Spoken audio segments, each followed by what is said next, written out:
अस्सलामुअलैकुम मुअज़्ज़िज़ ख़वातीन, मैं ज़ीशान अकबर हूँ और I welcome you to my YouTube channel. Benazir income support programme की कुछ 11 अपडेट्स हैं जिससे मैंने आपको आगाह करना है, जिसमें 10 प्योरली बेनज़ीर इनकम सपोर्ट से रिलेवेंट हैं। तो चलते हैं पहले पॉइंट की तरफ कि बेनज़ीर इनकम सपोर्ट की टीम ने तकरीबन 19 लाख ख़वातीन को पूरे पाकिस्तान में इस प्रोग्राम से निकाल दिया है। मतलब 19 लाख ख़वातीन ऐसी हैं जिनको इस प्रोग्राम से निकाल दिया गया है। मतलब वो अब इस प्रोग्राम से, बेनज़ीर इनकम सपोर्ट प्रोग्राम से फ़ायदा नहीं ले सकती। वो 13,500 रुपये जो लेती थी वो अब नहीं ले सकती। जैसे उन्होंने 19 लाख ख़वातीन को निकाला है, नंबर 2 पे उन्होंने 8,87,000 नई ख़वातीन को BISP प्रोग्राम में शामिल कर लिया है और उसके साथ उन्होंने 3 ज़िले भी नए शामिल किए हैं जिसमें जंग भी शामिल है। तो 8,87,000 ख़वातीन नई हैं जो BISP प्रोग्राम में शामिल हो चुकी हैं 19 लाख ख़वातीन के रिमूव होने के बाद। नंबर 3 है कि पहले जो 13,500 रुपये पेमेंट मिलती थी, जनवरी 2026 के बाद जो आपकी पेमेंट आएगी उसको 14,500 करने का फ़ैसला कर लिया गया। हुकूमत ने फ़ैसला किया है BISP के स्कोप में कि वो जनवरी 2026 से उन ख़वातीन को जो बेनज़ीर इनकम सपोर्ट प्रोग्राम के लिए एलिजिबल हैं, अहल हैं, उनको 14,500 रुपये दिया जाएगा स्टाइपेंड 13,500 रुपये की बजाय। नंबर 4 पे है कि 2026 से पहले महीने से 2026 जनवरी 2026 से बेनज़ीर इनकम सपोर्ट में जितनी भी ख़वातीन अहल हैं उनके बच्चे जो वजीफ़ा ले रहे हैं, मतलब एक ख़ातून है, उसका बेटी स्कूल जाती है, वो 3,000 रुपये ले रही है, उसका जो वजीफ़ा है, तो उसको 500 रुपये बढ़ा के 3,500 कर दिया जाएगा। अब इस पे गौर शुरू किया है उन्होंने, हो सकता है ये बढ़ जाए, लेकिन ये जनवरी 2026 से ये फ़ैसला पहले जनवरी 2026 से पहले ये फ़ैसला कर लिया जाएगा। नंबर 5 पे है कि बेनज़ीर इनकम सपोर्ट प्रोग्राम में शामिल जितनी भी बेवा ख़वातीन हैं उनको परेशान होने की ज़रूरत नहीं है। वो जो 19 लाख ख़वातीन निकली हैं उनमें बेवा ख़ातून कोई भी नहीं है, वो सिर्फ गरीब ख़वातीन हैं, लेकिन बेवा ख़ातून शामिल नहीं है। बेवा ख़वातीन का जो PMT स्कोर है वो 35 ही मुकर्रर किया गया है, उसको कम या ज़्यादा नहीं किया जाएगा, उसको बढ़ाने या कम करने का अभी हुकूमत ने नहीं सोचा।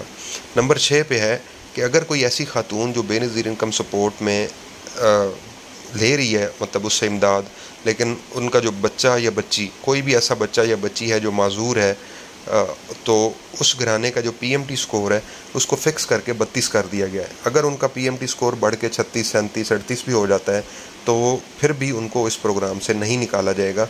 मतलब उनके लिए PMT स्कोर की लिमिट 32 नहीं है, उस 32 से ज़्यादा भी हो जाए तो उनको परेशान होने की ज़रूरत नहीं है। उनका फिर भी स्टाइपेंड, उनकी मदद वैसे ही जारी रहेगी। जनवरी 2026 के बाद जो पेमेंट मिलेगी उनको 14,500 रुपये मिलते रहेंगे। नंबर 7 पे आता है बेनज़ीर इनकम सपोर्ट प्रोग्राम में जितनी भी रेगुलर ख़वातीन हैं उनका PMT स्कोर लॉक कर दिया गया। मीन 6 जून 2026 तक उनका स्कोर 32 ही है। उसके बाद फिर उनका डायनामिक सर्वे किया जाएगा। आप उनके दफ्तर जाके डायनामिक सर्वे करवाएंगी तो उसके बाद फ़ैसला होगा कि आपका PMT स्कोर बढ़ा है या कम हुआ है। बढ़ेगा, 32 से क्रॉस कर जाएगा, फिर आप बेवा नहीं हैं या आपका कोई बच्चा जो है वो माजूर नहीं है, तो आपको हो सकता है इस प्रोग्राम से निकाल दिया जाए, जैसे इस साल 19 लाख ख़वातीन को निकाल दिया गया। नंबर 8 पे आता है कि बेनज़ीर इनकम सपोर्ट प्रोग्राम में जितनी भी अहल ख़वातीन हैं उनको कर्ज़ देने पे भी गौर किया जा रहा है कि जितनी ख़वातीन जो अपना काम स्टार्ट करना चाहती हैं तो वो ख़ुद से अगर इस लोन के लिए अप्लाई करेंगी तो उनको लोन दिया जाएगा। उससे वो अपना कोई भी कारोबार करें, घरेलू लेवल पे या कोई और बिज़नेस स्टार्ट करना है पार्टनरशिप पे, तो वो उससे भी कमा सकती हैं पैसे, लोन लेके अपना PMT स्कोर इम्प्रूव कर लें।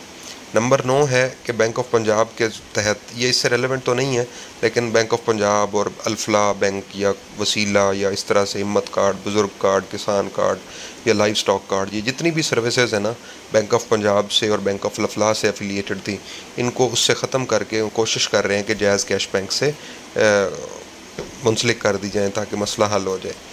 उसके बाद नंबर 10 पे आता है कि हुकूमत, अब ये सबसे इम्पॉर्टेंट पॉइंट है कि आप सर्वे करवाते हुए आपने बताया कि मेरा ज़िला है लाहौर, और आप जब पेमेंट आई तो आप उस वक्त मुल्तान में हैं, तो आप मुल्तान से अपनी पेमेंट रिसीव नहीं कर सकते। आपको लाहौर से ही अपनी पेमेंट रिसीव करनी है। बेशक आप HBL से रिसीव करती हैं पेमेंट लाहौर में, तो मुल्तान में आप HBL में जाएंगी तो आपको पेमेंट नहीं मिलेगी। आप अगर इधर लाहौर में जायज़ कैश से पेमेंट वसूल करती हैं तो मुल्तान में आप पेमेंट वसूल करने जाएंगी जैज़ कैश से तो आप वसूल नहीं कर सकेंगी, वहाँ पे उसको उन्होंने बैन कर दिया हुआ है। तो जो ज़िला आपने सर्वे में बताया है अपनी रिहाइश का, उसी ज़िले से ही आप अपना जो स्टाइपेंड है या जो आप इमदादी रकम है वो वसूल कर सकती हैं। और नंबर 11 पे आता है कि वैलिडेशन का अमल। ये जो डायनामिक सर्वे है, जो ख़वातीन इस डायनामिक सर्वे के अमल को से गुजरेंगी, उनकी वैलिडेशन का जो पीरियड है वो 1 साल है। इसका मतलब ये है कि अगर आप सर्वे करवा लेती हैं और आप अहल हैं, मतलब आपको टीम ने करार दे दिया कि आप बेनज़ीर इनकम सपोर्ट प्रोग्राम के लिए अहल हैं, तो आपकी पेमेंट 1 साल बाद आपका अकाउंट ओपन करने के बाद ट्रांसफ़र की जाएगी। मतलब वो 1 साल बाद आप अगर आज मतलब आप कहीं 1 जनवरी 2027 को आप 2025 को आपका सर्वे ये डिसाइड करता है कि आप अहल हैं, तो 1 जनवरी 2026 से आपको पैसे मिलने शुरू होंगे। मतलब 1 जनवरी 2026 के बाद आपको पैसे मिलेंगे, आपका अकाउंट ओपन होगा और उसमें पेमेंट ट्रांसफ़र की जाएगी। तो ये इंपॉर्टेंट अपडेट्स थी कुछ जो आपको बताना ज़रूरी थी। हो सकता है इसमें से कोई भी आपसे रेलेवेंट हो, तो उम्मीद है आपको वीडियो अच्छी लगी होगी। Thank you very much for watching the video. अगर आपको वीडियो पसंद आए तो इसको लाइक करें, चैनल को सब्सक्राइब करें और बेल आइकन को प्रेस करें ताकि आपको आने वाली तमाम वीडियोज़ के नोटिफिकेशंस मिलते रहें। नेक्स्ट वीडियो तक अपना ख्याल रखिएगा। अल्लाह हाफिज़।